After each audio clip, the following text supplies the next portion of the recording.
Good morning, everyone, and welcome to another time of reflections. And today I'm going to be looking at a very interesting topic. We are going to be looking at time wasters. Time wasters. One of the things I had said to us earlier on while talking about association was that I was going to help us to look at what we can do in our lives, how we can edit out the bad associations that are unprofitable to us. And so today I'm going to give you a personal example. I want to start giving you examples so that you understand that this is not just that this is real. Many years ago, we were somewhat very young. I had a friend uh, who got married at a very early age. While all of us were on our way to college or in college, um, she got married in that period, and it was a very abusive situation. The man did not honor her. The man did not. He was just very abusive to her. And this abuse went on for years. I mean, for her, it was very humiliating. Came from a she came from a good family, and the siblings loved her a lot, and they felt that she could have done better. But she was already in the marriage, and you know how the custom about marriage is we want to stay in it, we want to make it work. So she was in this relationship, and I remember catching up with her one day and I said to her, I said, you can't continue like this. You simply cannot continue like this. I said to her, you need to, first, you need to give your life to Jesus. Um, and thank God she did. I was able to work with to have some talks with her, and she surrendered her life to Jesus. And I said to her, I said, you need to do something for yourself. Go back to school.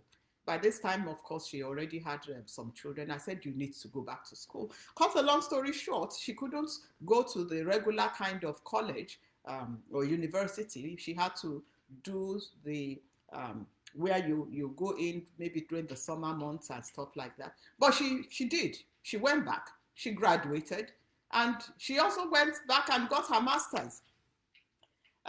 She was working all this time, and she continued to rise in her place of work.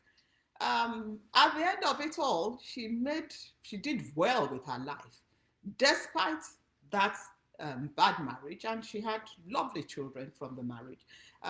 But despite it, she did well. She ended up, at the top of her career, um, um, where she was working. She rose to the very top, and I mean this was a governmental um, position. So that story ended up well. Why? And every time till today, she will say to me, she will say, you know what? She says, there are two things I will always thank God for about you in my life. Number one is that you led me to Christ. And, she doesn't play with the things of God now. She won't miss church, prayer time, all those things, very active in her local assembly. She said, I'm thankful to you for that. And she said, number two, you are the one who made me to go back to school and do something with my life. That is a profitable association. So my question to you today is, check the people in your life right now. Check them. How have they improved your life? Well, of course, there's another thing. There's the other issue of, maybe I could have advised her. I've advised many people who don't listen to me, and I'm sure it's the same with you. There are many people you have counseled with them. What are they talking about? They are wasting my time. Well, but she took that counsel. And there was no way she could continue to be my friend if I could not speak into her life. We weren't talking about parties. We weren't talking about what we would wear to parties. I kept drilling into her. You can't continue like this. You have to do something with your life. You have to do something with your life. More than 30 years, I mean, close to 40 years down the line. Here we are today. She had a wonderful career, a successful career. She rose to the very top. because of one single association. Every time I catch up with her now, I tell her I'm coming. She prepares the most wonderful pounded yam. I'm not talking about the pounded yam you do inside your pot. I'm talking about the one, and she makes the freshest vegetable soup. I love her. I tell her I'm coming. When I'm going there, she knows. Every day we must both sit down and have our pounded yam and our pounded yam and vegetable soup. And we enjoy each other's company. And every time, no matter how many times she sees me, she will say, I thank God, I thank God, I thank God. Before the end of the week, I will tell you another story of somebody else. My question to you today is, the people in your life, what have they done for you, or what have you done for them? Now, this is a two-way street. I was a blessing to her, and today she's a blessing to me. There are things that I cannot do because of where I am that she does for me gladly. So it's not just about you. It's not just about you feeding off of somebody else. What can they do for me? But what about you? Here I am, full of joy, full of fulfillment. Every time I see her and I remember her, it's a source of joy for me, knowing that I make that kind of difference in somebody's life. What are you doing? The people that are in your life, check what amount of time you are investing or you are giving to them and what they are giving to you. If you have been with me now for over 100 and something days and you have not changed something in your life, I'm not happy. I'm not happy. The reason why I come on every morning like this, and believe me, as I've said to you, it's not easy, is because God said to go and give you a word of hope, a word of encouragement, to tell you that you will be all right. So if you are hearing this word every day and nothing has changed, a few weeks ago I gave you a challenge. I said, go and start something. How many of you have started something? A young lady sent me her book about 2-3 weeks ago. She said, I want you to review this for me. I said, good job, I'm happy. She said, because when I listened to you, the devotional I had wanted to write for years now, I summoned the courage to go and do it. That's what I want to do every time I come to you. Time wasters. The people you invest your time in, what are they doing for you? Remember, I remember many years ago, a young lady in church, I pastor.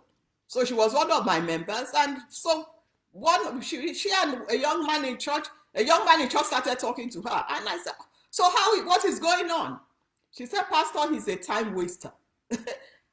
I think that was the first time I heard the word time waster and it registered in my mind. I've never forgotten that conversation. She said he's a time waster. She got rid of him. She got rid of him. 2 years later, she was married. Why?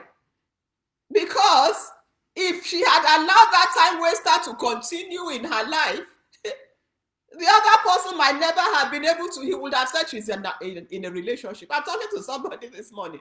Is that person who is in your life? You need to check them out so that the real person can come. You are just in the relationship because you have to be in a relationship. Time wasters, get rid of them. I'm going to close. Turn your Bibles to 1 Kings because we cannot do anything without scripture. 1 Kings chapter 13.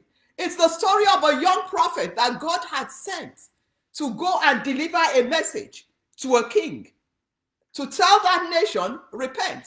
And the Lord said to him, make sure you don't stop anywhere on your way, going or coming. He finished his assignment. He told the king, and he said, he told the king what God had said to tell the king.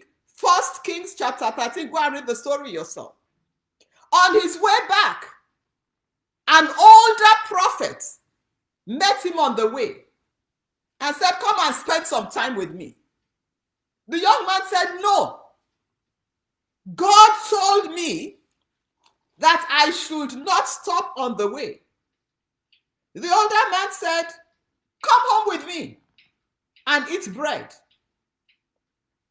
Verse 16, the young man said, I cannot return with you, nor go in with you, neither can I eat bread nor drink water with you in this place. I have been told by the word of the Lord, you shall not eat bread, you shall not drink water there. Return, nor return by the way you came. The man said, I am a prophet too. An angel spoke to me by the way, by the word of the Lord, saying, bring him back with you to your house, that he may eat bread and drink water.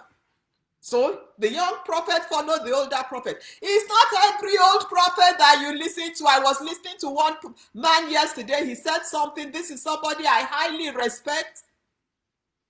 And he was saying something about this country and about the elections and what we are supposed to do. One of the top evangelicals in this country. I'm like, what? And I said, Lord, you need to reveal to me. What is it that is going on? Tell me, counsel me. I'm going back to my scriptures to check what he said and what scripture says. That's how you should be. Anyway, let's go back to our story of time wasters. This young prophet went back with the old prophet to eat and drink with him. And then he now went back on his way, wanting to return home. On his way, the Bible tells us. So it was after he had eaten and after he had drunk. In verse 23, he saddled the donkey and he went on his way. When he was gone, a lion met him on the road and killed him. Time wasters. If you do not get rid of the time wasters in your life, they will hold you until the lion in the way gets a hold of you. It will not be your portion in the name of Jesus. The lion was in the way and ate him. I don't know whether it was punishment for his disobedience to God or whether it was that God knew there would be a lion on the way at that time and had told him, don't wait. Leave that environment before the lion comes on the way. He did not listen. He went with the time waster. The time waster held him and released him at a time when he was going to be food for a lion. Are you listening to me this morning? Check out the time wasters in your life. Don't let them hold you until that moment of time when destruction is on the way. If my friend had not listened at the time I told her, if she had gone with time wasters, going to complain how bad her husband was, how evil her husband was, if she had not taken a rein on her life, gone back to school, faced her career, left the man to do whatever he wanted to do with his own life, she would not have risen to the top. She would have missed that opportunity.